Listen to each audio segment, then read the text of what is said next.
sitcomovské, viete, vieš, keď... Áno. To bude aká atmosféra. To už je... Dobre. No tak akože asi sa nebudeš, keď sa tam budeš šulať zadu, tak to bude počuť určite. Dobre, pôjde. Dobre, máme klapku. Treba takú komornú atmosféru. A sme live? Sme live, dobre, takže už buďte ticho. Takže vítam ľudí pri našom Hypester Talku číslo 4. Dneska máme aj logo, tamto, tak amatérsky, ale logo je na začiatku, počas a na konci. A opäť sme v štúdiu SMP13, dneska nie sme na streche, takže dneska to nebude s logo Zablackou. Ale snad na budúce opäť na streche. Takže dneska máme veľmi zaujímavého hostia. Je tu Juraj Gajdoš, a.k.a. Sifon.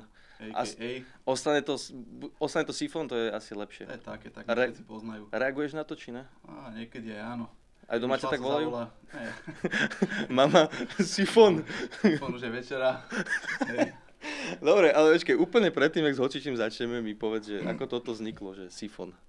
Sifon, to niekedy ešte na strednej škole, tak sme mali také trošku prepnuté stavy a vtedy sme sa bavili, že Sifon ventil a to Sifon sa mi zapáčilo. To sme po laviciach čmárali a tak som si to nejako osvojil. Takže to ostalo a doteraz to je Sifon. Každý host by mal byť niečím zaujímavý. A ty si, neviem, ako by som to zhrnul jedným slovom, ty si silný?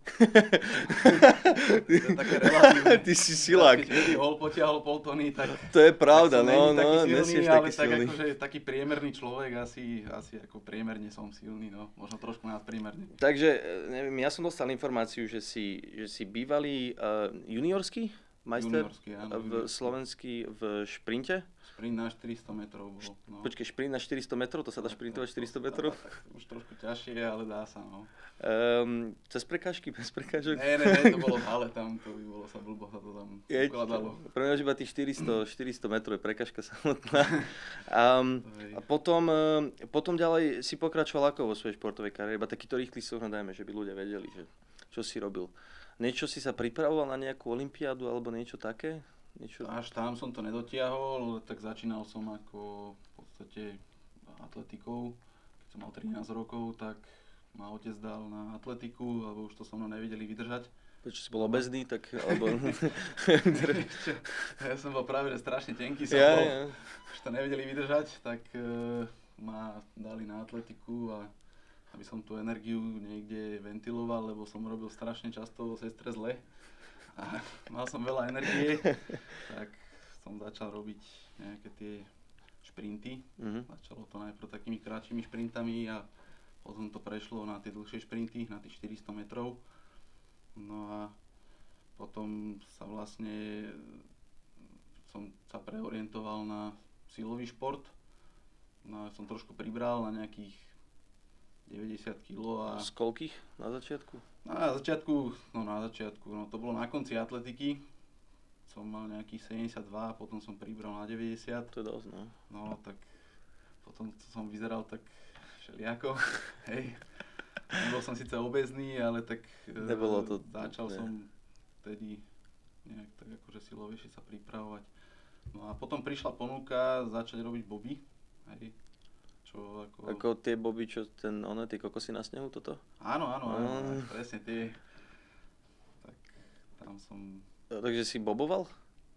Vieš čo, jednu sezónu. Jednu sezónu bola tam nejaká príprava. Lebo ja viem, však oni mali, ten slovenský tým, ale to, jak sa volá, ten náš spierač, čo aj na olympiáde, jak sa volá? Tešovič. Áno, Tešovič. On, viem, že ich tam roztlačal všetkých, že oni tam sedeli, tí podnikatelia traja a on ich rozbehol a sadol tam a oni išli. Tak nejak to bolo. Takže ty si bol ten posledný, čo ich roztlačal, tých podnikateľov? Ne, ja som ako...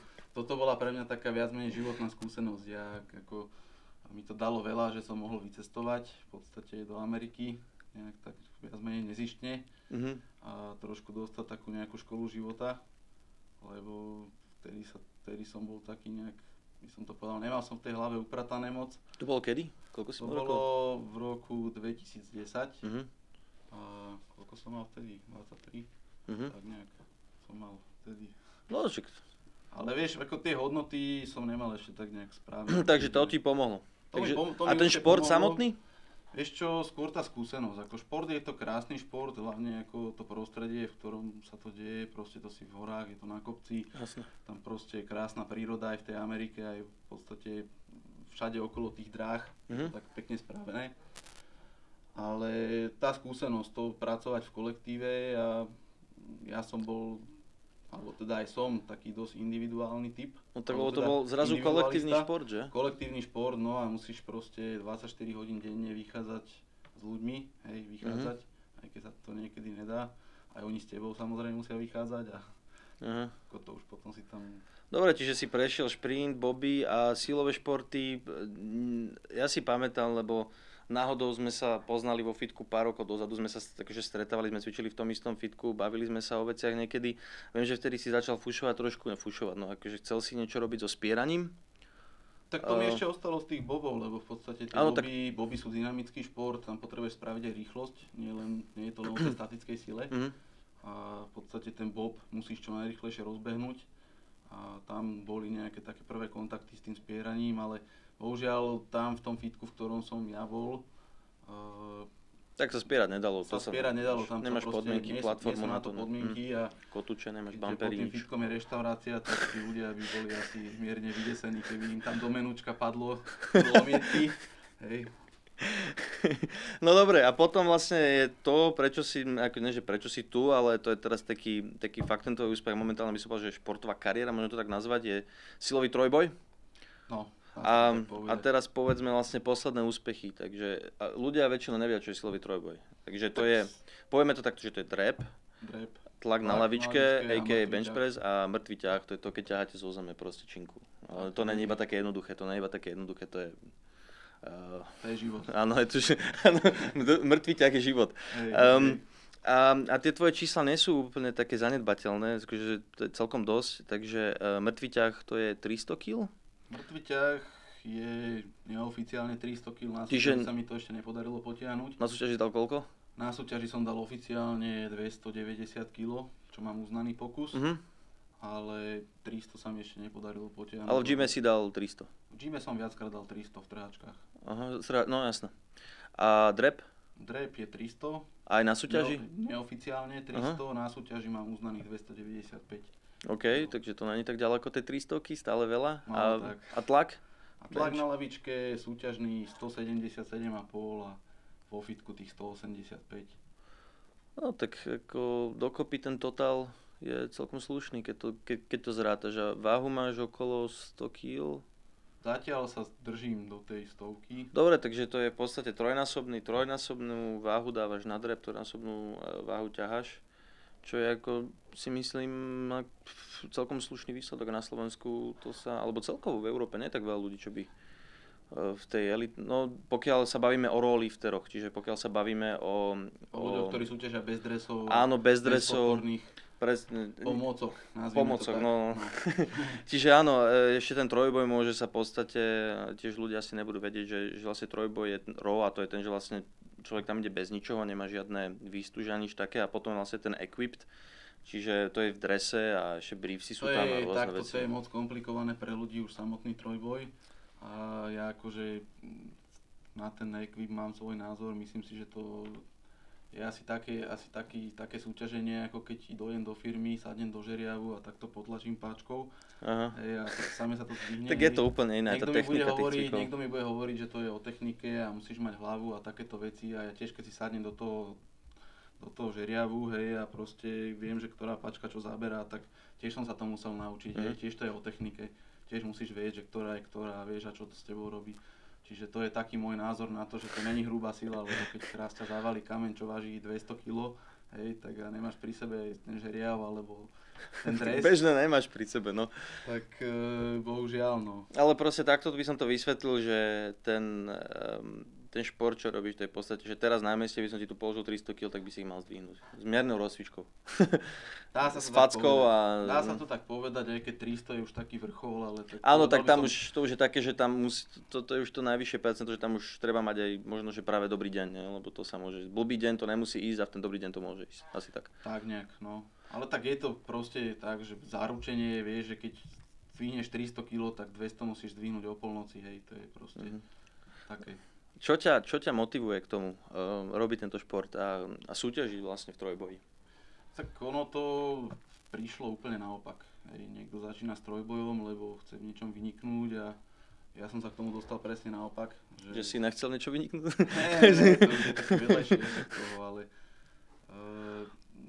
najprv som bol nejak tak nadpriemerne silný v posilovni a potom ma oslovili chalani, že či by som nechcel ísť na súťaž. Nešlo to tak, že by som najprv išiel na súťaž, a potom by som chcel byť silný.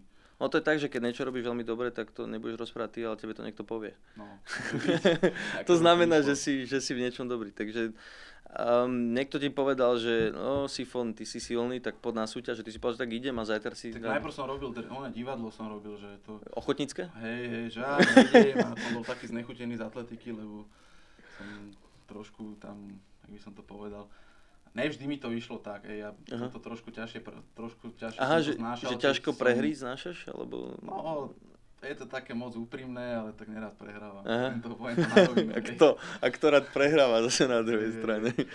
No. Takže kvôli tomu si to tak trošku váhal a nakoniec si do toho šiel a koľko súťaží máš za sebou?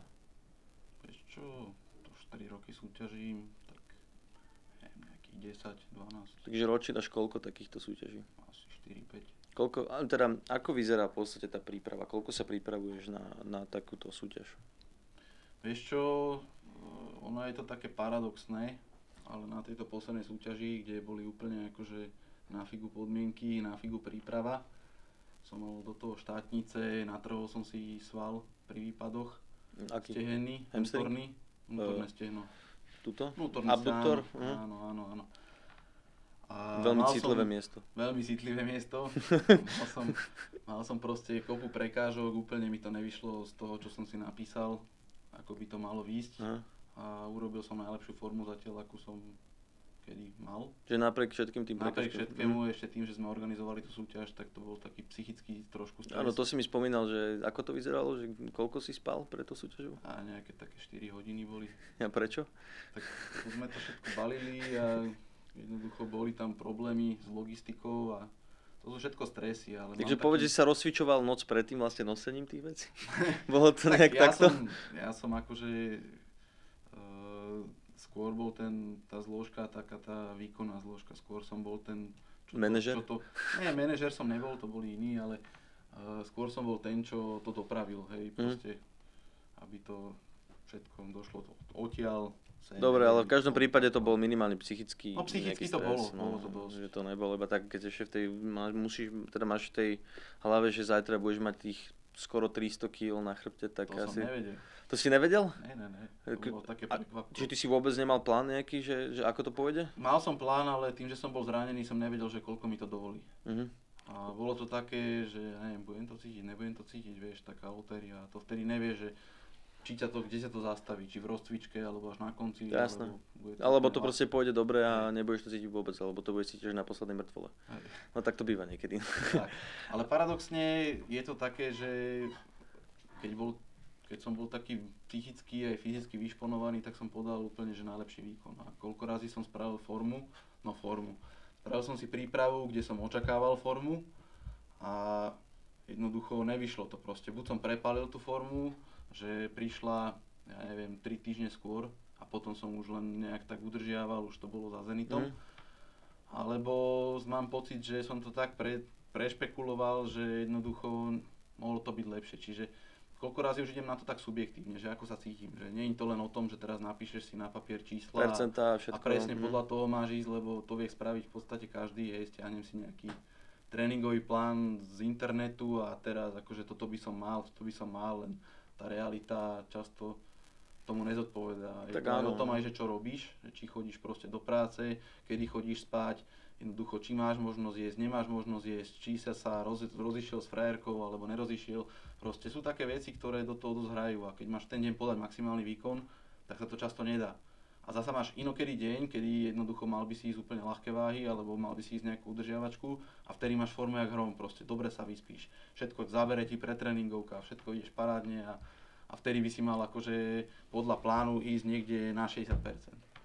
Ja viem, že veľa skúsených lifterov toto vlastne rozpráva a ono to je také aplikovateľné do života, že ty máš plán a ako ten plán je dobre ho mať, že mať nejaké tie základné pravidlá alebo mať niečo naplánované dopredu, že vedieť aspoň zhruba nejakú osnovu, že ako ideš, ale keď fakt prídeš, povedzme do toho fitka a teraz neviem, že to musí byť iba o fitku, ale báme sa o tom fitku, prídeš tam a síce máš naplánovaný ľahký deň, ale cítiš, že to proste ide a že máš na to, tak proste treba ísť do toho.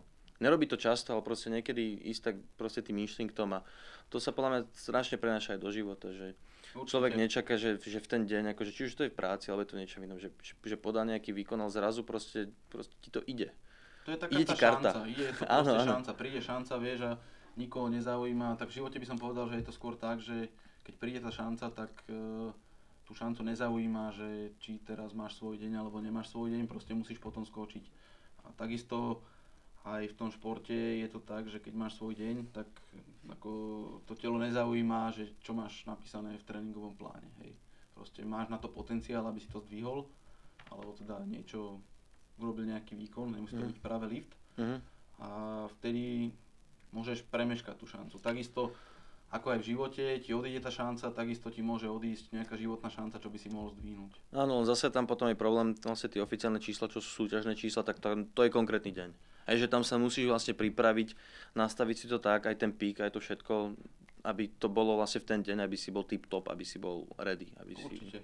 Ja si myslím, že to je aj o tom, ako si skúsený. Proste, keď si začiatočník, tak robíš hlavne technické chyby. Dojdeš na tú súťaž, nevieš sa zorientovať, nevieš, čo máš robiť.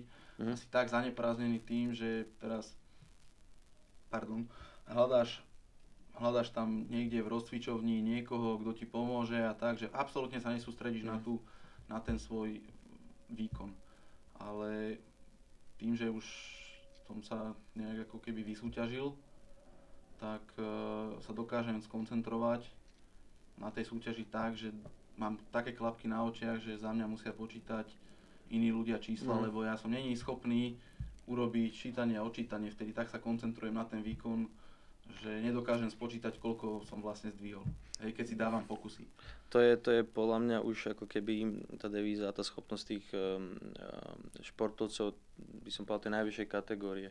Byť tak, Američania tomu hovoria, alebo po anglicky to, že zoned in, proste úplne v tom, iba čisto v tom výkone, nevnímať vôbec nič okolo, to je podľa mňa to úplne to najvyššie, lebo už len tá predstava, ako ľudia si neuvedomujú, trojboj je v podstate šport, kde je to statická sila, čiže už len pri tom drepe, proste tá predstava, že teraz ideš mať na sebe 250 plus kg na chrbte a ideš to drepnúť a proste môže ti vystreliť kolen, môže ti vystreliť hamstring, môže ti vystreliť chrbát, proste hoci čo sa môže stať, ešte aj hore, hoci čo ťa môže proste ruka, koľkokrát ti môže grip, áno, proste už len ten moment to tam mať a proste pripraviť sa na ten moment vyžaduje neskutočnú vnútornú silu, to bez pochyby, ľudia sa to možno neuvedomujú.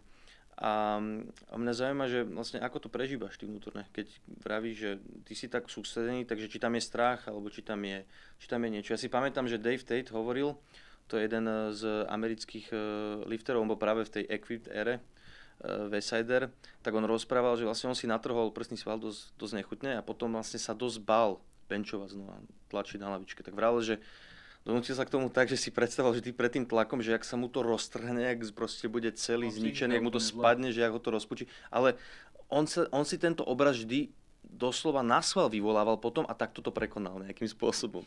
Tak mi povedz, že ako ty máš vlastne metódu na to, že by si sa reálne donútil k tomu, že by si išiel pod to, že by si to dal, keď musí tam, akože neviem, že tam je doslova strach, ale je tam tá výzva aj pred tebou.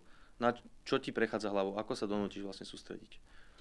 Vieš čo, ja by som to povedal takto, že ty si v tej rozcvičovni, alebo teda čakáš na to, kým ťa vyvolajú a vtedy si v takom nejakom polotranze, že akože si tak polouvoľnený, hej, vnímaš, že si na súťaži, vnímaš, že tam ti niekto hovorí, že by si mal naviazať bandáže, alebo teda mal by si sa prichystať na ten pokus, hej, tak vtedy počúvam hudbu, snažím sa to nejako jednoducho dostať sa do nejakého takého tranzu, že som dobre naladený, hej.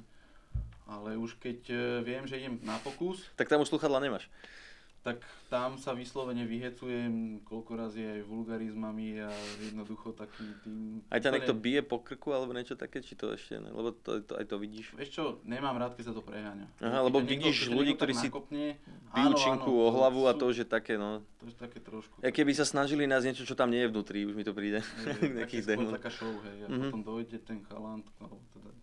Ale je to fail, väčšinou to je fail pri takomto divadle. To práve, že umenie je to tráfiť, hej, že kde sa to ešte nejak akože nakopáva a kde už ťa to zabíja, lebo napríklad nemám to rád, keď dostávaš poriadne také bomby proste do chrbta, lebo to už vyslovene to už strácaš vedomie. Bomby myslíš, že keď ti niekto príde a ťa hecuje, že ťa bije. Ale akože také bomby, že normálne, že proste ideš padnúť na ústa. Dých ti vypija. No ešte keď ostatní tiež tlakujú nejakých 200 kg okolo teba, tak tiež to nebudú iba takéto pohľadenia. Ale oni sú tiež tak premotivovaní, vieš, koľko razy ten človek, keď sa pozerá na niekoho, kto ide súťažiť, tak tiež má takú nejakú v sebe takú motiváciu, keby to chcel zdvihnúť za ňou. Hej. Taký adrenalín, koľko razy, keď niekto ani nesúťaží, tak po pretekoch je viac unavený, ako ten, čo súťažil, lebo to prežíval. No. Ale vráťme sa späť k tomu, že tá motivácia tam je nejak udržiavaná s tým, že potom sa musíš dostať do takého tránzu, tam už mám taký rituál, mám rád špavok, hej, to proste, keď si tak trošku vyvoňaš špavku, tak to ti tak akože už navodí, že už ideš na ten pokus. Tak to je taký zvláštny pocit, neviem, že či to ľudia skúšajú bežne. Ja som to fakt asi v živote dvakrát vyskúšal. Stratili sme logo, stratili sme ľudí medzi divákmi, už sú tam iba traja. O čom sme sa to bavili vlastne naposledy? O čpavku. No, že vlastne ten špavok, dvakrát v živote som to skúšal a je to do šupa. Je to do šupa do hlavy, keď to poťahne, že je to taký zvláštny pocit, je to taká, neviem, mne to príde taká neprirodzená. Tak je to neprirodzené, lebo na to nejsi zvyknutý, to je niečo, čo si proste potrebuješ vyvolať nejaký stav a tam ide o to, že už len keď proste zacítiš tú vôňu, nazvem to, že vôňa, tak ťa to má navodiť na to, že jednoducho teraz ideš zdvíjať. No ono ti to automaticky zvýši. Keď cítiš, že sa robí kurá, hej, tak vieš, že budeš jesť. Áno. Chápem, taký Pavlov reflex. Taký Pavlov reflex. Ono to je také, že na niečo som chcel povedať. Teraz mi ušla myšlienka, niečo o tom špavku. Aha, no, že ono ti to vlastne ako keby, mne to tak príde, že automaticky ti to zvýši v podstate tep. Automaticky, proste cítiš, že ti začne búchať srdce strašne rýchlo. Dobre, už keď ješ pred tým výkonom, tak už aj tak ti samotné ako skáče. Ale ja som mal taký pocit, že zrazu začneš tak zhlboka dýchať a to, že ťa vlastne dokáže tak... Lebo v podstate, keď sú ľudia na stimulantoch, tak ako fungujú stimulanty? Väčšina stimulantov funguje tak, že ti vlastne cez CNS-ku ti nejako zrýchluje ako keby procesy v tele.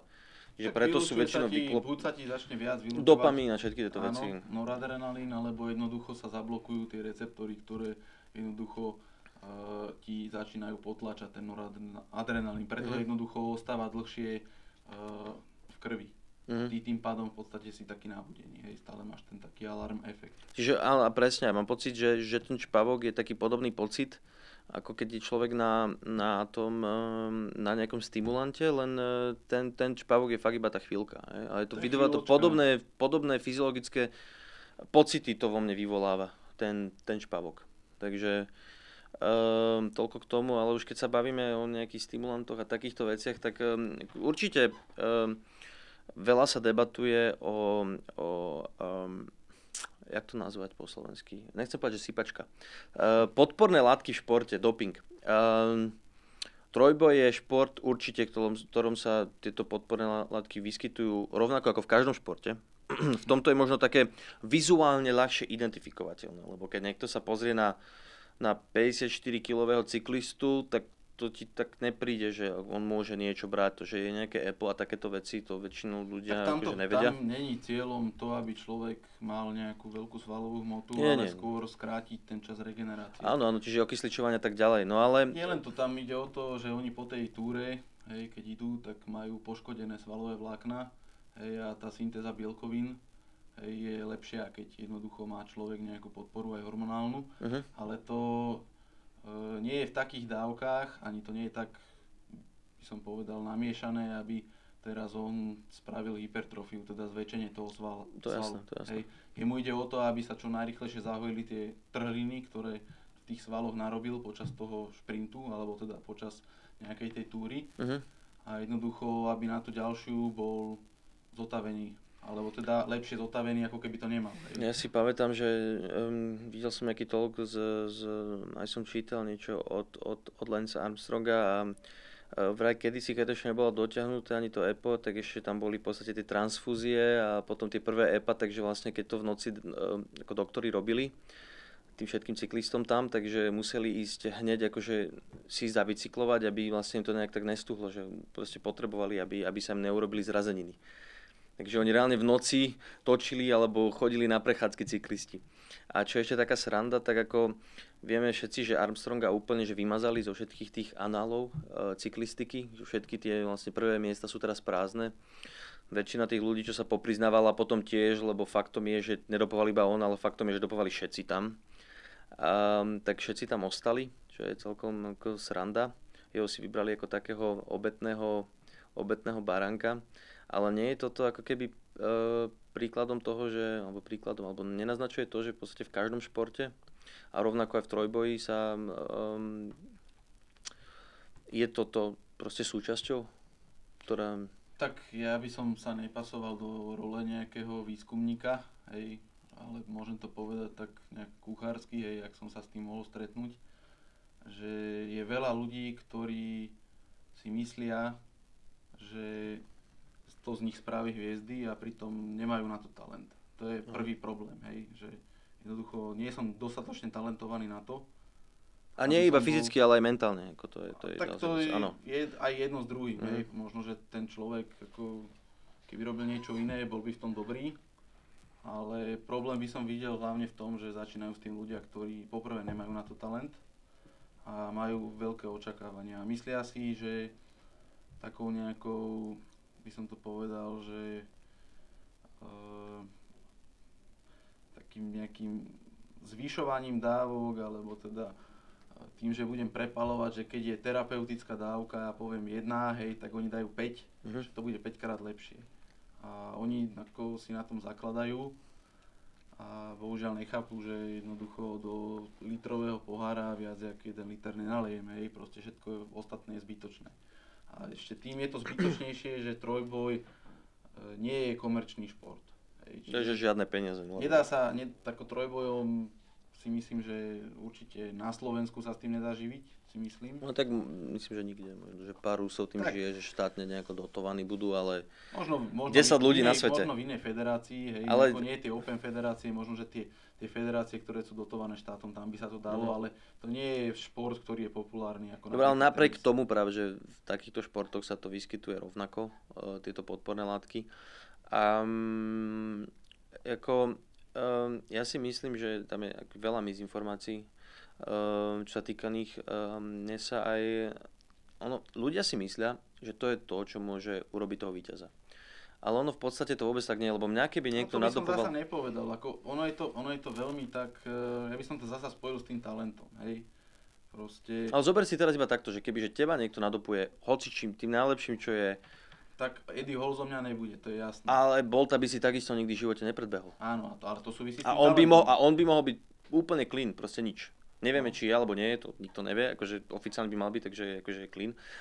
Ale takže Bolta, ktorý je čistý, by si ty nasypaný nikdy v živote proste, aspoň podľa môjho skromného názoru, nemal šancu dobehnúť. Nie. Čiže... Ale o tom hovorím proste. Sú ľudia, ktorí jednoducho sa pokúšajú dosiahnuť na Bolta, hej, tým, že jednoducho začnú užívať tieto nepovolené látky. Takže to je taký jeden veľký omyl. No niekto si to potom ospravedlňuje kadejakými rečami, hej, ale ja si myslím, že keď to niekto robí rozumne rozumej tomu, že drží sa nejakého, poviem to príklad, nejakého takého lekárskeho doporučenia, že má aspoň šajnu. Čiže nejakej zdravej miery. Nejakej zdravej miery. Plus hej. Má to áno, pod lekárskym dohľadom, povedzme. Alebo... Tak to zasa v strojboji, neviem, kto je pod lekárskym dohľadom. ale keď sa tak bavíme proste o takých tých bežných ľuďoch, tak ako neviem, kto je pod lekárskym dokladom. Tu nikto. Ale keby to niekto takto robil, hej, že proste má to nejak vymyslené a dáva to hlavu aj petu, tak si myslím, že by to mohol robiť aj dlhodobo. Jasné. Ale zasa nemyslím si, že je to proste teraz akože návod, že takto to bude fungovať na všetkých, lebo je to veľmi, by som povedal, odlišné. Niekto, poviem príklad, berie málo, hej, a dokáže na tom spraviť slušné výkony. Áno, a tak to je zase tá genetika toho, ako človek dokáže reagovať na tú chémiu. Talent, ale to je ten talent. Tá genetika, to je tiež, to je talent, proste, to je jedno s druhým. A preto si myslím, že ak to má mať význam, tak podľa mňa v športe, z ktorého, dajme tomu, už aj niečo finančne vyťažíš, ale nie v športe, kde jednoducho to robíš pre zábavu. Nejdem teraz nevažovať ten šport, že o nič nejde. Ide o veľa. Mňa tiež koľko razy hnevá, keď proste prehrám nejakú súťaž vyslovene, že o vlas. Tak ľudia proste najmä v tomto. To ťa strašne štve, ale zase kvôli tomu, že teraz som prehral nad niekým, hej, som sa zatiaľ nejak ako nerozhodol riešiť tieto veci. Čiže v podstate ty súťažíš vo federácii, ktorá je testovaná? Nie, tá federácia nie je testovaná. Takže to je na každom jednoducho, že vedomí a svedomí, či do toho ide, či do toho nejde. Čiže je tam určité percento, tam je povedzme športovcov alebo lifterov na nejakých podporných látkach určite. Myslím si, že áno. A povedzme, že tým, ktorí sú čistí, povedzme, že ty si čistý, tak tebe to nevadí? Hej, ako, ja sa k tomu nechcem vyjadrovať, lebo niekto, vieš, proste, keď tu začnem teraz o seba robiť nejakého takého, som to povedal, nejakého takého Svetuškára, hej, ktorý tu na jedno tvrdí, hej, a potom vôbec sa nechcem, niekto uvidí s Gainerom, alebo vôbec čo, sa nechcem tam dostať, vôbec nie, len som chcel povedať, že vlastne, že či myslíš tým, že či tým čistým, ktorí tam sú čistým, no nazvime to čistým, povedzme tým naturálom, alebo akokoľvek to je, či im to prekáža, lebo podľa mňa akože im to neprekáža. Lebo ináč by boli v nejakej testovanej federácii, kebyže im to veľmi prekáža. Lebo je kopu čistých športovcov, čistých lifterov, ktorí sú silnejší ako tí, ktorí dopujú. Proste sú a sú tam príklady. Ale ty si zober, že o to viac sa to teší. Keď dojdeš na súťaž, vieš, že niekto, dajme tomu, má nejakú trojkombináciu v sebe, alebo aj viac. Hej, a ty, ja neviem, dokážeš s ním držať krok, alebo nebodaj ho ešte aj predbehneš. Sú aj také prípady. A o to viac sa to teší. A ďalšia vec je taká, že je to, by som povedal, aj taká určitá psychická vyzretosť. Že čo si ochotný do toho dať, hej, a či si ochotný obetovať, dajme tomu aj to zdravie, lebo s jedlom rastie chuť. Dobre, ale teraz to zdravie, no... Najväčší problém si myslím, že je v tom, že tí ľudia majú takú chorobnú túžbu vyhrať za každú cenu. Za každú cenu. Jasné. A tu je ten problém, že potom si predstav, že si naturálny, potom, ja neviem, zistíš, že si vyčerpal ten svoj genetický potenciál, tak jednoducho vyskúšaš, hej. A teraz si povieš, že akože chcem viac, hej, proste zase sa nájde nejaký človek z Ruska, alebo ja neviem... Malaničev. Napríklad, alebo stačí aj z Čech, alebo z Polska, to je úplne jedno. Tam sú tiež borci, Tam sú tiež borci, veľmi dobrí borci. A ktorý je lepší. A teraz zrazu si zistíš, že tak ako chcel by si byť aj ty ešte, ako chcel by si to dotiahnuť. A potom je to také už, to sú také preteky s egom. Hej, buď sa s tým zmieríš, že vždy sa nájde niekto na svete, pokiaľ nie si Eddie Hall, ja by som povedal, že je niekto lepší. Ale vždy je niekto lepší. Aj keď si Eddie Hall, lebo Eddie Hall, zase pozri sa na jeho, on síce potiahol teraz 500 kg na mŕtvy ťah.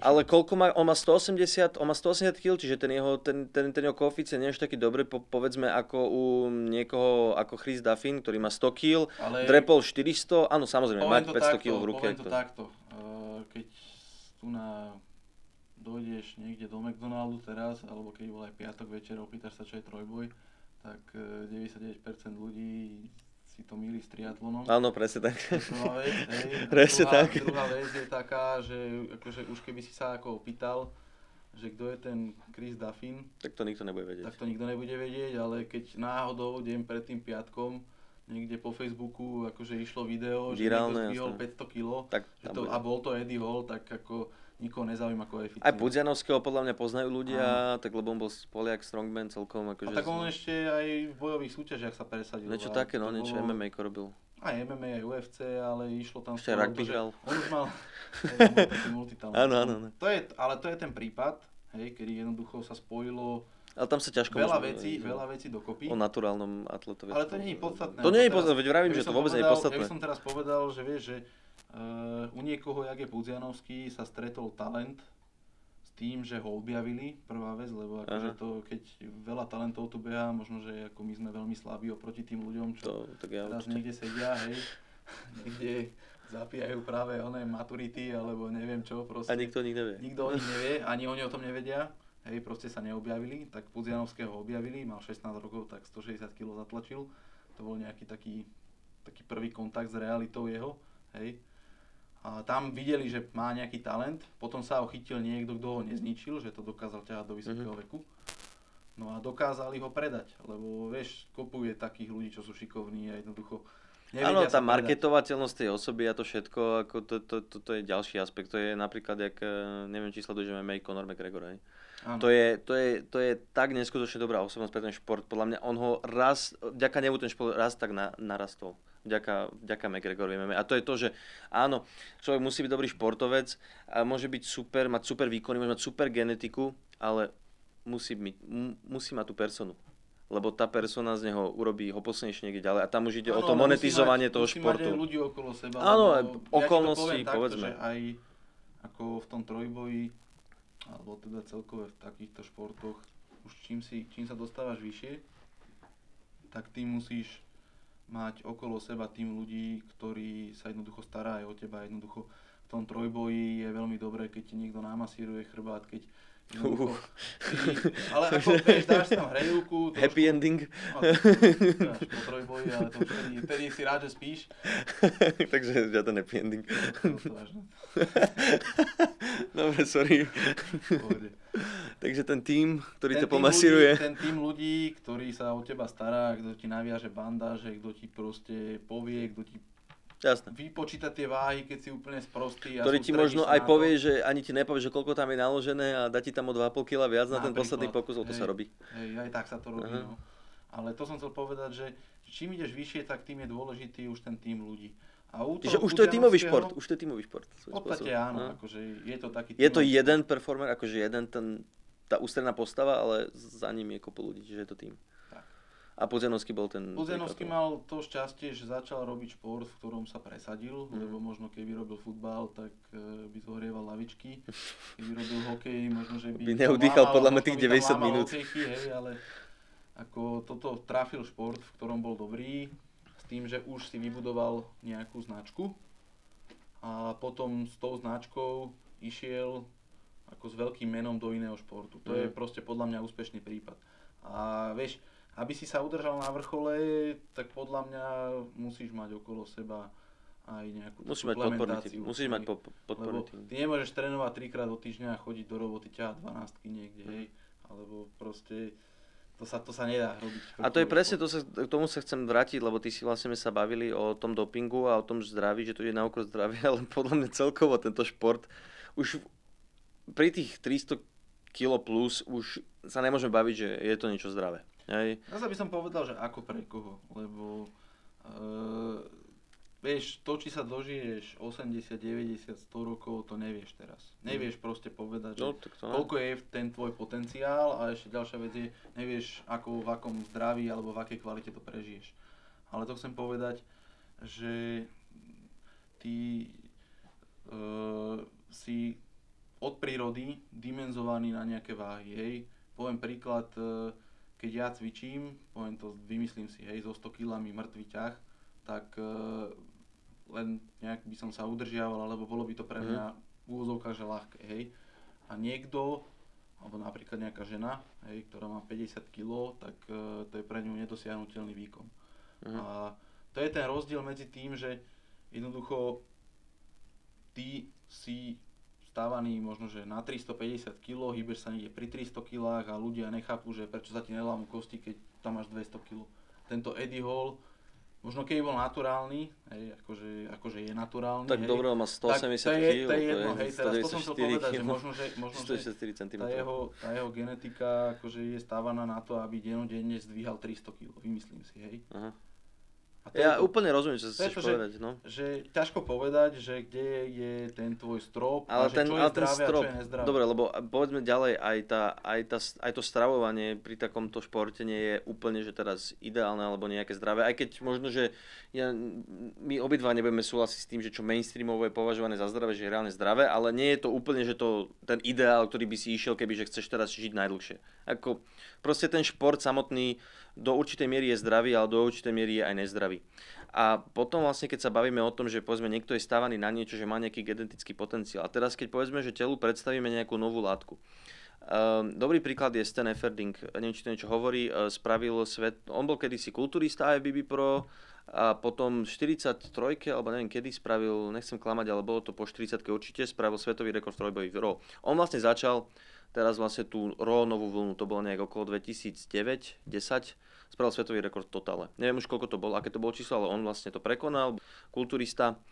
A on mal 20 rokov, bol na vysokej škole, hrával futbal, akože na univerzite v US a mal nejakých 146 libier alebo tak nejak. A ukazoval, a proste keď spravil ten rekord, tak mal 130 kg, myslím. Určite nejaký 130 mal, dobre, bol stiahnutý z vody pred súťažou, teda samozrejme, potom akože sa natiahol naspäť, ale určite mal okolo 130 kg. Genetiku, keby sa na ňu pozrel vlastne v tých časoch tej vysokej školy určite nemal. Určite to nedosiahol naturálne, ani to netvrdí, ale v podstate tá genetika nie je podľa mňa iba to, s čím sa narodíme, ale aj to, čo tomu dáme, či tomu dáme jedlo. Lebo povedzme, keby, že ty... Nie, to nie je genetika, to je potenciál. Jak by som to povedal, to je potenciál toho, že na čo máš, hej. Áno, dobre, ale teraz všetko to naokolo sú prostriedky. Čiže aj to jedlo iba prostriedok rovnako, povedzme, ako ten doping. Možno, že je to niečo viac komplexné, alebo možno, že niečo, čo normálny človek nerobí, ale aj to jedlo je iba rovnaký prostriedok, alebo aj ten tréning je rovnaký nástroj ako ten doping. Čiže v podstate aj ten doping má nejaký strop, a tá genetika reaguje nejako na ten doping. Čiže ja nemám strašne, keď to povieš, že... Preto ako nedobehneš Bolta, hej, áno, neviem, čo dával, to je ten strop. Áno, ale proste nemám rád, keď hovorí, že môj genetický potenciál nie je to, či to je so sypačkou alebo bez sypačky. Proste genetický potenciál je aj, keď tam máš ten doping, keď tam máš všetko, keď tam máš tie ideálne podmienky, to je tvoj genetický potenciál. Že povedzme, že ja mám teraz nejakých 95 kg, kebyže idem na nejakú 4-5 kombináciu rôznych dopingových látok, keď tam je proste všetko, čo sa dá, možno že nejaký inhibitor myostatínu, úplne, že všetko, čo teraz svet vynašiel, mám nejakých 130 kg, tak samozrejme, že by to moje telo mohlo zvládať tých 350 kg určite. No, teda pravdepodobne, keby som sa dovtedy nedotrhal, lebo ešte to je element, že vlastne síce ty môže byť taký silný, môže mať toľko svalov, môže mať silné kosti, ale teraz je o to, že ak tie úpony to všetko to budú zvládať a nakoľko si vlastne. Čiže áno. Čiže podľa mňa sa nebavme o tom, čo je genetický potenciál iba v tom rozmedzi, že čo ako ty naturál, ktorý bude jesť iba, ja neviem, biokurata a nejakú rýžu, ktorý nejakí slobodní rolníci niekde vo Vietname zbierali, tak iba to je genetický potenciál. Čiže si myslím, že a to sa strašne teraz rieši a všetci vlastne aj ľudia hovoria o tom genetickom potenciále, ten genetický potenciál podľa mňa so všetkými vecami, lebo kde ty spravíš tú hranicu, že toto nie je naturálne, toto je naturálne, lebo ani to jedlo v podstate nemusí byť naturálne. Ale nie teraz, ako sme sa bavili o tom, či to je zdravé, alebo to nie je zdravé. Uh-huh. A ako ja teraz nechcem sa vyjadrovať k niečomu, čo by som povedal, nemám nejak tak naštudované, Jasne. Alebo nielen, že naštudované, ale skôr aj vyskúšané, lebo koľkoraz majú veľa vecí naštudovaných a zistíš, v praxi úplne inak, že zo zlých zdrojov, hej, že proste niečo sa hovorí a vieš, keď budeš piť mlieko, budeš jak Schwarzenegger a podobné veci. Klokov pije 4 litre nejakého bivolieho mlieka denne vraj. No, áno. Klokov je strieborný olympijský medalista z Pekingu v spieraní, tak iba by ľudia vedeli, lebo nie každý vie, kto je Dimitri Klokov. Takže to je taký príklad, ktorý som dal. Hej, len koľko razy, vieš, to sú také veci, že niekto v redakcii... Reálne to tak vôbec nemusí byť, samozrejme. Novín, hej, proste už nevie, o čom by mal písať, tak si vymyslí nejakú blbosť a tu potom pustí do éteru a teraz ľudia tom generácie opakujú. Že a tak to je, ale tak to je... Arnold, v tom filme, neviem čo to bolo, ten Pumping iron. Ten policajt v tej škôlke. Ja, aj policajt zo škôlky? Tak tam učil deti piť to mlieko a... Silné kosti? A teraz áno, silné kosti a veľké svaly a tam napínal, a keby vedeli, že čo za tým je a proste. To sú také veci, že to sú také mýty, hej, čiže nechcem sa vyjadrovať niečomu, čo si myslím, že ako nemá... A to je zaujímavé, ale poďme k tomu, lebo... Ale či to je zdravé, hej, podstatné je to, že či to je zdravé. Teraz čo, šport? Ako trojboj? Vrcholový šport si myslím, že celkovo určite to není zdravé. Zdravé je to fakt naozaj, keď sa vieš... A čo je tá miera? No miera, jak by som to povedal... Či nie je to posadnutosť? A ty môžeš byť posadnutý, ale tak zdravo posadnutý, hovorím už, keď sú tí ľudia nezdravo posadnutí, že jednoducho mám nervy a som, ja neviem, druhý a už to neviem prekusnúť a jednoducho začnem do toho dávať všetko, aj tie stimulanty, aj všetko, čo proste, skriňa dá, nájdem, čo lekárničkár, a všade inde, hej, tak to už podľa mňa není, že miera, lebo už som tak nezdravo posadnutý, ale zasa, vieš, keby si toto každý povedal, tak a možno ani ten Eddie Hall by nezdvihol 500 kg, keby si toto povedal. To je pravda. Ale to je o tom, to je o tých limitoch, proste ľudia musia byť posadnutí, určite ľudia musia. Musíš byť, ale... Potom by sme tu nemali ten blbý Mac, kebyže ľudia neboli posadnutí niečím, to je taký príklad tiež. Ale keď sa bavíme o tom, vieš, že kde je tá miera, či to chceš robiť ako zdraví, alebo jednoducho či preto chceš obetovať všetko, tak je veľký rozdiel medzi tým, že čo je zdravé a čo je ten maximálny výkon, ten potenciál. Hej, že či budeš mať v 40-ke všetky umelé kĺby, či budeš chodiť na dialýzu, budeš mať jednu obličku len, alebo takéto veci. Hej, a sú rôzne prípady a ja ti poviem takto, stretol som sa s ľuďmi, ktorí sú starší odo mňa a nazvem to takto, že vďaka Bohu, že som ich mohol stretnúť. A videl som, ako dopadli, keď nesprávne cvičili, keď nesprávne užívali látky, ktoré by sa nemali užívať. Tak to je také nejaké memento, že takto by som dopadnúť nechcel. A snažím sa z toho poučiť, že neísť za takú nejakú úplnú hranicu toho, že obetovať preto všetko, lebo ako teraz mám taký vek, že ešte v podstate nič necítim. Pomalinky začínam cítiť, že akože ľahšie som regeneroval, keď som mal 20. Mal som 70 kg. Ja cítim. Hej. A teraz, keď som ťažší, tak proste dlhšie to trvá. A asi to bude čím ďalej tým dlhšie trvať. Keď pozerám ten tvoj drep, tak ja to cítim. Za teba. Hej, tak to je v pohode, ale na druhý deň nesmieš ísť do roboty. No. Ale ako, to som chcel povedať, že ten potenciál toho kvalitného života tiež niekde končí. A jednoducho môžeš urobiť super výkon od 20 do 30, budeš super slávny, super hviezda v rámci trojboja a zničíš sa na celý život. No, tak to je veľakrát. To proste nechcel. To zažívajú ľudia, ako športovci v mnohých športoch, nie je to iba trojboj. Povedzme aj wrestling, americký wrestling, WWE, tam je kopu takýchto. Tak ale tam je poprvé veľa peňazí. No, ale zase nie, ale zase iba na tých, medzi tými vrcholovými, ale sú tam takí tí... Ty keď začínaš, tak ako chceš byť vrcholový, hej. Proste ty nevidíš seba, že nebudeš o 10 rokov. Ale v rámci WWE, povedzme, že tej veľkej ligy, tak sú tam takí, ktorí sa tam objavia, povedzme iba raz, dvakrát sa tam myhnú a reálne celý život venujú tomu wrestlingu a skončia tak, že majú proste dve veľké show, proste pár do $10,000 za to zhrabnú a sú zlomení. Neviem, či si videl film s Mickey Rourkom, Wrestler sa to volalo, je to celkom dobré. A tam to je dobre ukázané v podstate, ako keby tá obsesia k nejakému športu a práve k takémuto typu športu a sú tam aj tie podporné látky, tak je to, si to nepamätám veľmi dobre, ale mal som z toho celkom dobrý pocit. Videl som to veľmi dávno, to je možno, že 2008-2009, možno, že aj staršie. Ale treba si to pozrieť, lebo tamto je dobre zobrazené. Presne takýto šport, ktorý je veľmi nevďačný v tom, že to nie je americký futbal, že to nie je futbal, že to nie je hokej, tenis. Presne, že to je strašne nevďačné. No, ale napriek tomu to ľudia robia. To je ten paradox, že to robí strašne veľa ľudí. Tak lebo to robíš zo srdca. To je tá posadnutosť, no. Máš nejakú takú máš niečo, čo ťa ženie, nevieš prečo ťa to ženie, ale si spokojný, keď to robíš. To jeden môj kamarát hovorí, že v podstate, že dovtedy sme dieťaťom a dovtedy žijeme, že pokiaľ sme schopní sa obetovať pre hlúposť. To je veľmi pekné a takže snažím sa tým žiť, že vždy sa treba obetovať pre nejakú hlúposť, pre niečo mať, pre niečo tú vášeň. Áno, ale nesmie to byť taká hlúposť, že si zničí život. To nie, zase on to myslel skôr v niečom takom, že proste mať nejaký taký ten, že nemá ten život iba práca a doma, ale že proste má tam niečo, povedzme ako ten šport, niečo, čo ako ti môže, keď prídeš do tej posilovne, predsa len je to také, že trošku ti to dáva, že ťa to naplňa aj z inej stránky a dáva ti to, ako keby to balansuje ten pracovný a ten úplne že osobný život. Ale poďme trošku ešte k tomu, sme sa bavili lebo cvičenie momentálne je veľmi trendy.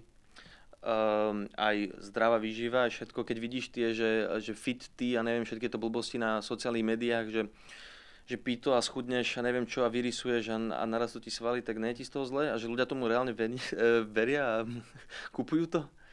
Tak ja si myslím, že ľudia sú hlavne pohodlní a je pohodlnejšie si čaj ako makať. No ne, je pohodlnejšie zaplatiť nejaké peniaze a vyskúšať to, ako ísť do fitka, alebo teda nemusí to byť práve fitko, ako tiež, ako sme sa bavili, to fitko proste to...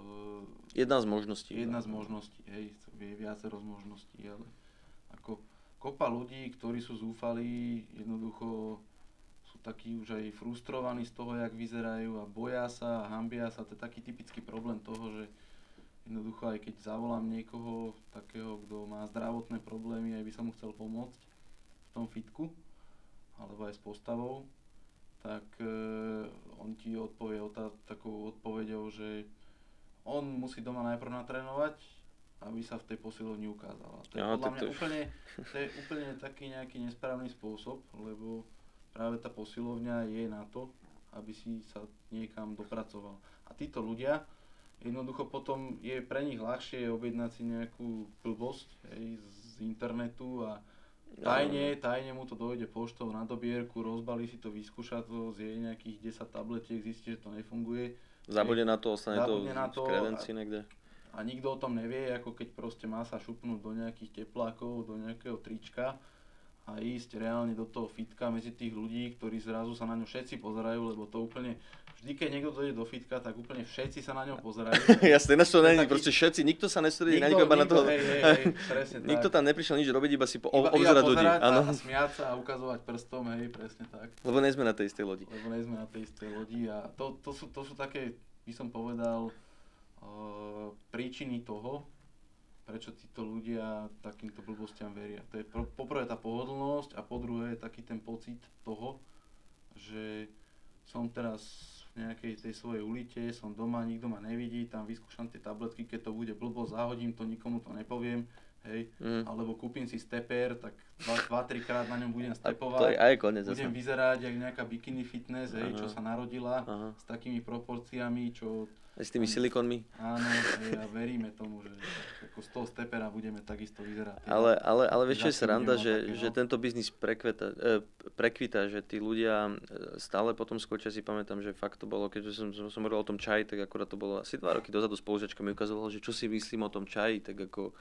ja som to nedokázal pochopiť, že ako niekto môže tomuto veriť, a to nie je, že sprostý človek, akože, alebo nevzdelaný človek, ale ako môže si niekto myslieť, že nejaký čaj mu môže k niečomu pomôcť? Akože dobre, že reálne to spaluje kalórie, alebo tuk, dobre, ale to percentuálne môže byť 0,00005, vieš, akože to je úplne zanedbateľné.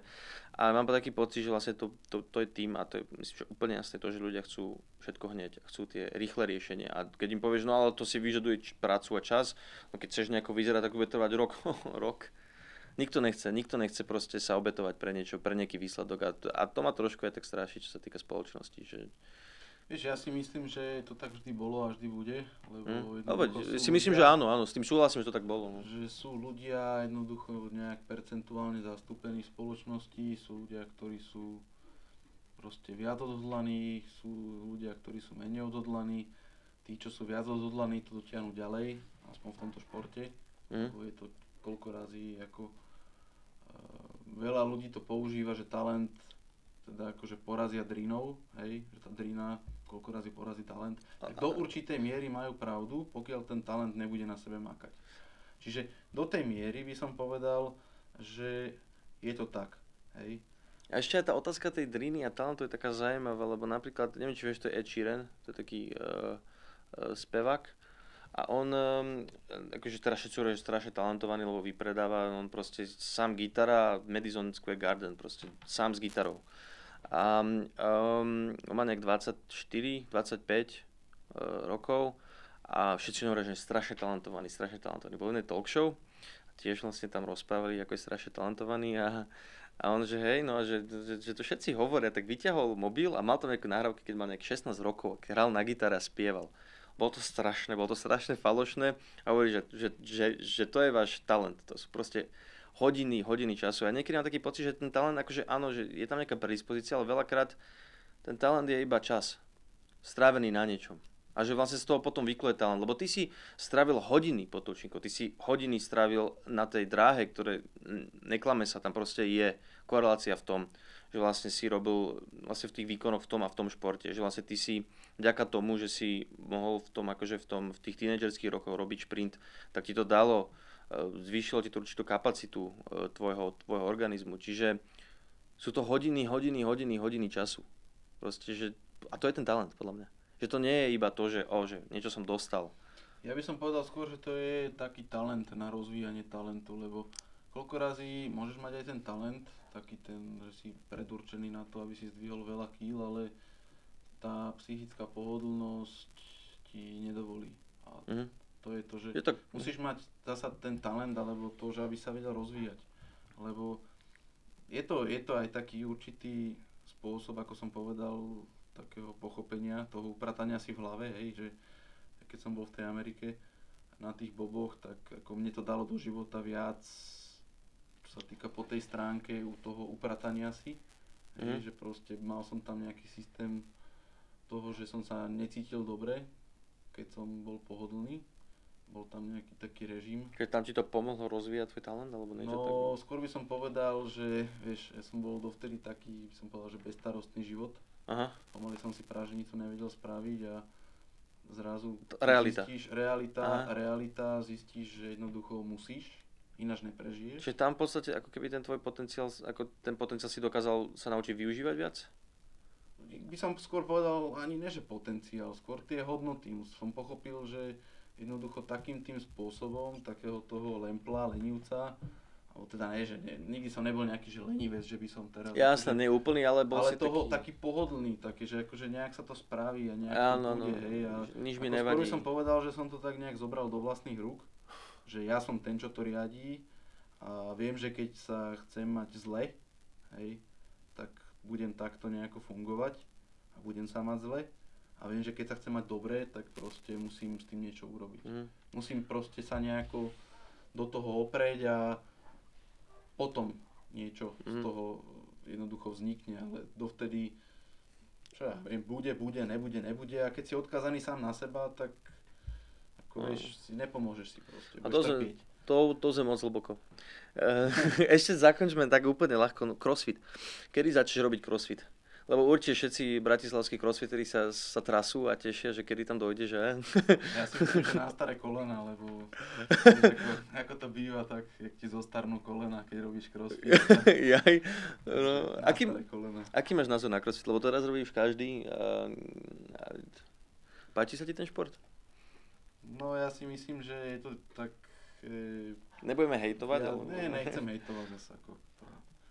Lebo CrossFit urobil jednu veľmi dobrú službu športu ako spieranie a trojboj, spopularizoval to vlastne samotný, lebo máš tam vlastne tie pohyby spierania, máš tam premiesňovanie a takéto veci a takisto máš tam drep, máš tam mŕtve ťahy, čiže podľa mňa CrossFit urobil dobrú službu aj spieraniu a trojboj, lebo vlastne každý, kto je na CrossFit, sa učí spieracké techniky. Ale dobre, a otázka je teraz, či sa ich naučí dobre. Ale... Som chcel práve povedať, že problém je možno v tom, že je to veľmi komerčné. Že jednoducho, koľko razy to začnú robiť ľudia kvôli peniazom. Ako myslíš to, že otvoria si to fitko a že idú robiť tie, alebo jakže to začnú robiť tí športovci? Skôr som myslel tí ľudia, ktorí dostanú tú licenciu, hej, ktorí sú tí tréneri, ktorí možno, že neboli takí úspešní v inom športe a teraz sa rozhodli, že vyskúšajú niečo nové a nemajú tak naštudovanú tú problematiku, či už toho spierania, alebo toho trojboja. A teraz aplikujú prvky z toho ich športu, nejaké kondičné, vymyslím si, niekto hral basketbal a mali tam nejakú kondičnú prípravu, tak si myslí, že teraz rozumie tomu, čo to je pripraviť športovca na crossfit, lebo však akože tam sa tiež behalo, tam sa tiež skákalo, tiež tam boli nejaké činky, ale ten človek jednoducho si spraví nejaký certifikát a už ako keby tomu rozumel, hej. A to je ten problém, že... Že to certifikát ti nič nezaručuje, že niečo vieš. Certifikát... Vôbec nič. A to je na tom taká... Tréneri, ako tréneri... Počkaj, ešte to nie je ale iba o tom crossfite. To sú tréneri normálne v regulárnych fitkách, ktorí vidíš každý deň. Teraz sa bavíme o crossfite, tak som to nejak akože... Zacieliť iba na to, okej. Zacieliť na ten crossfit, lebo to by sme tu mohli byť oveľa dlhšie, keď sme sa vyjadrovali k všetkým problémom. Ale chápem. Dobre, áno, crossfit, kopu nových trénerov, rýchlo kvasených. Áno. Problém je v tom, že sa to robí strašne masovo. Ľudia jednoducho, ktorí... Ja neviem, ale nie to je dobré, že tí ľudia to chcú? Že sa hýbu? Asi na druhej strane. Ešte raz. To by ti povedali oni. Problém je, že sa to robí masovo. Keď máš jednoducho človeka, ktorý včera jedol čipsy a pozeral, ja neviem, Mama ožeň ma, hej, tam pri televízore, a teraz rozmýšľal nad tým, že čo bude. tak tento človek jednoducho sa namotivoval, zodvihol svoj zadok a išiel robiť crossfit, dovtedy nič. A oni ho teraz hodia do toho prostredia, kde je 20 ľudí okolo neho, jeden tréner a jednoducho ten človek nemá žiadne nejaké zásady správne tréningové, nemá nejakú diagnózu určenú jeho stavu, lebo proste každý má nejakú diagnózu, mohol ten človek, vymyslím si, mať nejaký problém zdravotný a bolo by dobré minimálne otestovať toho človeka, či je schopný robiť nejaké pohyby, hej, keď má niekto odtrhnutý krížový väz a nevie o tom v kolene a ty mu dáš drepovať, teraz a ešte ho motivuješ a tlieskáš mu. To neviem, mu to asi moc nepomôže. To Saška dostala, si mal nejaký zľavový certifikát, či čo to bol, či zľavový, neviem čo to, jak sa to volá, kupón. A akože ona je naučená, že poriadne sa technicky robia drepy, mŕtvy ťah. Koľko mŕtvoluješ? 85. Tak, to nie je zle na babu, vieš. Na babu to je ako slušné. No. A tak bola tam, neviem koľko to bolo dozadu a mali robiť nejaké, čo si to mali robiť, niekde ste vyskakovali na nejaký box, alebo čo to bolo a s činkami v rukách, alebo jak to bolo, no a proste úplne netechnicky a ona bola z toho úplne mimo, že prečo, ja nechcem to robiť takto, lebo však už ju bolelo hento, tamto, proste už cítila, že on ju nutil vlastne to robiť s tými váhami, pritom akože ona to, reálne by to zvládala to robiť, ale proste to bolo úplne že zlou technikou a to sa jej vôbec nepáčilo, čiže... Však to by som povedal, že to je hlavný problém ako tohto športu, hej. Proste keby tí ľudia sa viac zamerali na tú kvalitu a menej na tú motiváciu, lebo vieš, keď niečo robíš zle a niekto ťa ešte podporuje v tom a hecuješ, dáš to, tak vieš, keď robíš blbosť, tak z toho nemôže výjsť nejaký dobrý výsledok, hej. Proste z toho vždy vyjde blbosť. A ešte keď si to ten človek zafixuje a keď aj prestane robiť ten šport a naučí sa to, tak potom je s tým veľký problém, že ten človek sa toho ťažko zbavuje. No tak zafixované akože pohybové návyky sa veľmi ťažko a problém je, že menia. Ešte ako do budúcnosti, keď o tom nevie, tak si môže ublížiť. A hovorím, toto je ten problém. Svetlo sa nám vybilo, ale aj tak to vôbec nevadí. Ale ja si myslím, že všetci sa trasú, ak sa ty vlastne rozhodneš, že budeš robiť ten crossfit, lebo ja verím, že to spravíš. By si mohol vyskúšať aspoň jednu súťaž. Akože kondične by si podľa mňa za mesiac sa na to pripravil. No, možno aj 2, teraz som taký trošku vypapaný. Ale ty by si ani nepotreboval koľko, podľa mňa 5 kg, ani by si nemusel dávať dole, aby si trošku, by to nebola až taká záťaž. Ale podľa mňa by si to mohol dať. Nechceš to vyskúšať? V rámci letnej prípravy na ďalšiu trojbojárskú súťaž. Tak to začínalo aj s trojbojom. Chceš to vyskúšať? Podľa mňa by si mohol. Lebo podľa mňa naozaj by si tu všetkých dal na tej slovenskej scéne. Lebo vieš, ten tvoj background toho šprintera, Predsa ti to neúplne... A zase je tam aj tá vytrvalosť a poďme s tým nebudeme problém spraviť nejakú kondičku, takže snáď keď sa stretneme v ďalšom toľku, tak už budeš nejaký slovenský majster v crossfite. Teraz neviem, či to je výzva. Áno, to je výzva. Dúfam, že všetci teraz budú... Máš nejaký oficiálny Instagram alebo niečo také, kde ťa ľudia môžu followovať, sledovať, aj taký, čo by chceli byť teraz fanúšikovia, potom jak na ťa uvidí 500 000 ľudí na tomto videu? Nemám. Máme veľký reach. Fantomových followerov. Ešte nemám nič takéto oficiálne, mám akurát tak nejak svoj vlastný profil. A tam si ťa ľudia nemôžu pridať? A tak môžu skúsiť. Tak môžete skúsiť, takže aký je to profil? Tak si povedal na začiatku. Juraj Gajdoš. Zavinač AZ, boom, udenač.